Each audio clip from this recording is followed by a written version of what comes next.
নমস্কার বন্ধুরা, রিনাজ হোমলি কিচেনে সকলকে স্বাগত।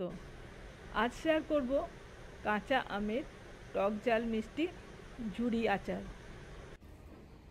এখানে আমি আচারটা বানানোর জন্য 1 কেজি মতো আম নিয়েছি।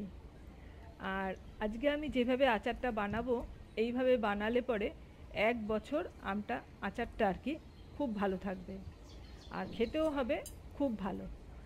এখানে আমি আমগুলোকে আগেই ভালো করে ধুয়ে নিয়েছি। এখন আমের খোসা ছাড়িয়ে নিচ্ছি। আমি একটা পিলার দিয়ে ছাড়াচ্ছি, আর আপনারা আপনাদের সুবিধা মতো বটি কিংবা ছুরি দিয়ে ছাড়িয়ে নিতে পারেন। সম্পূর্ণ খোসাটা ছাড়ানোর পর আমি একটা ছুরি দিয়ে আমের গায়ে একদম আটি পর্যন্ত এইভাবে দাগ কেটে নিচ্ছি।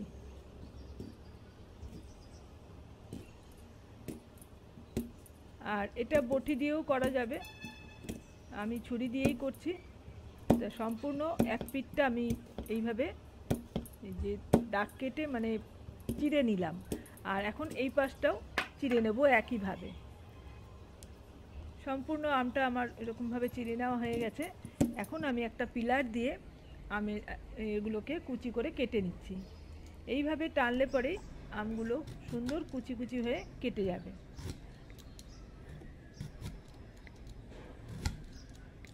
আর আমি দেখো এই কি সুন্দর কুচি কুচি করে কাটা হয়ে গেছে। আর আমি আর একভাবে দেখিয়ে দিচ্ছি, ছুরি দিয়েও এইভাবে কেটে নেওয়া যাবে। এই আমের গায়ে এইভাবে দাগ কেটে নিয়ে তারপর ছুরি দিয়ে এইভাবে কেটে নিলেও এটা হবে। চাইলে বটি দিয়েও এইভাবে সরু সরু করে কেটে নেওয়া যায়। যেভাবে সুবিধা তোমরা সেইভাবে কেটে নেবে।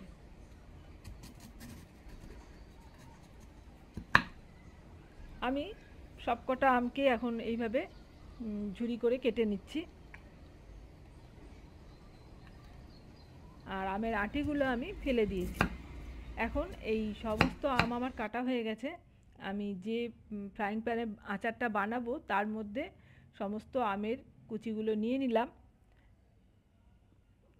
আর এর মধ্যে এখন আমি দিয়ে দিচ্ছি 2 কাপ চিনি।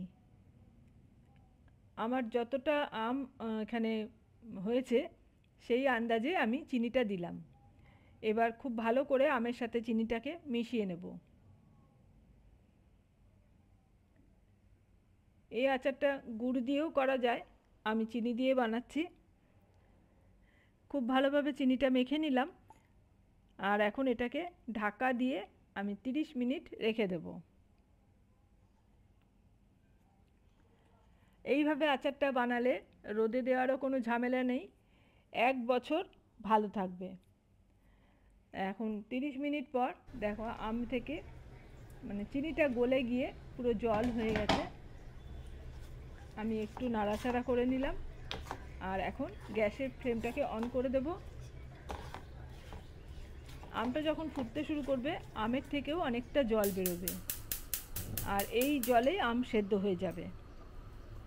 তবে এই আচারটা তৈরি করতে একটু সময় লাগে, এই সম্পূর্ণ জলটা শুকাতে বেশ আমার তো লেগেছে 25 থেকে 30 মিনিট মতো সময় লেগেছে। আম খুব ভালো মতন ফুটে উঠেছে। এখন এর মধ্যে দিয়ে দিলাম 1/2 চামচ হলুদের গুঁড়ো আর অল্প একটু কাশ্মীরি লাল লঙ্কার গুঁড়ো। খুব ভালোভাবে মিশিয়ে নিলাম আর নাড়াচাড়া করে এবার আমটা খুব ভালো মতন ফুটতে শুরু করেছে। এখন একটা ঢাকনা দিয়ে ঢেকে আমি 10 মিনিটের জন্য রেখে দিলাম। 10 মিনিট পর ঢাকাটা খুলে একটু নেড়ে দিলাম। মাঝে মাঝে ঢাকাটা খুলে একটু নেড়ে চেড়ে দিতে হবে, তাহলে সব দিকটা সমানভাবেই সেদ্ধ হয়ে যাবে। আবারও ঢাকা দিয়ে দিলাম, আর এটা সেদ্ধ হতে থাক। ততক্ষণে আমি আচারের মশলাটা তৈরি করে নেব। একটা তড়কা প্যানের মধ্যে দিয়ে দিলাম 2টো শুকনো লঙ্কা। লঙ্কাটাকে আগে একটু ভেজে নিলাম। এবার এর মধ্যে দিয়ে দিচ্ছি 1 চা চামচ 5 ফোড়ন আর 1/2 চা চামচ মৌরি। এবার এই সব কিছু খুব ভালো করে আবারও নাড়াচাড়া করে একটু ভেজে নেব। খেয়াল রাখতে হবে যেন পুড়ে না যায়, তাহলে তেতো হয়ে যাবে মশলাটা। গ্যাসের ফ্লেম অফ করে দিলাম। আর এই মশলাটাকে এখন ঠান্ডা করে তারপর আমি মিক্সার গ্রাইন্ডারে গুঁড়ো করে নেব। এদিকে আমার আমগুলো সেদ্ধ হয়ে গেছে, কিন্তু এখনও অনেকটা জল আছে। একটু নাড়াচাড়া করে দিচ্ছি।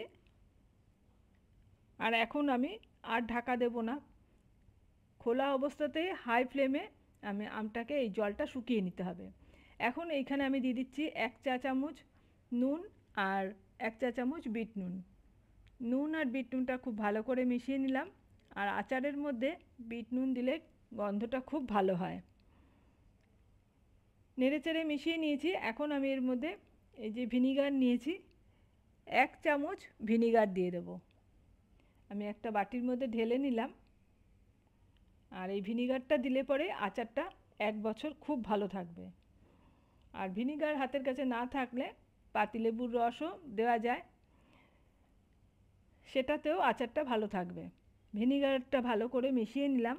আর এখন আবারও এটাকে রেখে দিলাম, গ্যাসের ফ্লেম হাইতে রেখেই আমি এটাকে শুকিয়ে নিয়েছি। এখন অনেকটা শুকিয়ে গেছে আর কালারটা পুরো চেঞ্জ হয়ে গেছে।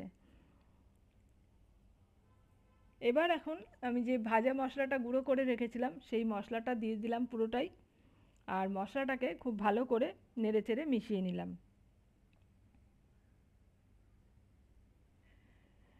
আরও 5 মিনিট মতো আমি ফুটিয়ে নিয়েছি। আর এখন দেখো, এই যে দেখিয়ে দিচ্ছি, আমের আচারটা এরকম আঠালো হয়ে এসেছে। এখন গ্যাসের ফ্লেম অফ করে দিলাম আর ভালো করে একটু নাড়াচাড়া করে নিচ্ছি। এই রকম অবস্থাতেই নামাতে হবে, এটা ঠান্ডা হলে আরও একটু গাঢ় হয়ে যাবে। এখন আমি এটাকে ঠান্ডা হতে দেব, একটা ঢাকা দিয়ে ঢেকে দিলাম। আর সম্পূর্ণ ঠান্ডা হয়ে যাওয়ার পর আমি দেখাচ্ছি আচারটা। দেখো এরকম ঘন হয়ে গেছে।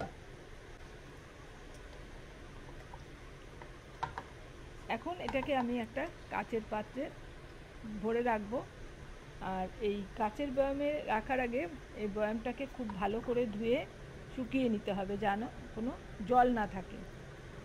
আর আচার নেওয়ার সময়ও যে চামচ দিয়ে নেবে সেটাতে যেন কোনো জল না থাকে। জল থাকলে কিন্তু আচার নষ্ট হয়ে যায়, তাই শুকনো চামচ দিয়েই আচারটা বের করতে হবে, তাহলে আচার খুব ভালো থাকবে।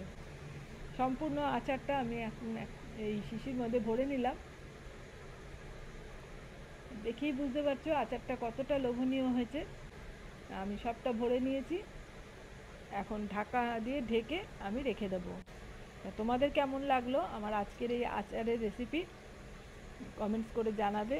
ভালো লাগলে লাইক আর বেশি বেশি করে শেয়ার করে দেবে। আমার চ্যানেল এখনও সাবস্ক্রাইব করা না থাকলে চ্যানেলটা সাবস্ক্রাইব করে পাশে থাকা অল বাটনটা প্রেস করে রাখবে। পরবর্তী ভিডিওর নোটিফিকেশন তোমার কাছে চলে যাবে। আজ এই পর্যন্ত, আবারও চলে আসবো অন্য কোনো রেসিপি নিয়ে। এতক্ষণ আমার সাথে থেকে ভিডিওটা দেখার জন্য অসংখ্য ধন্যবাদ।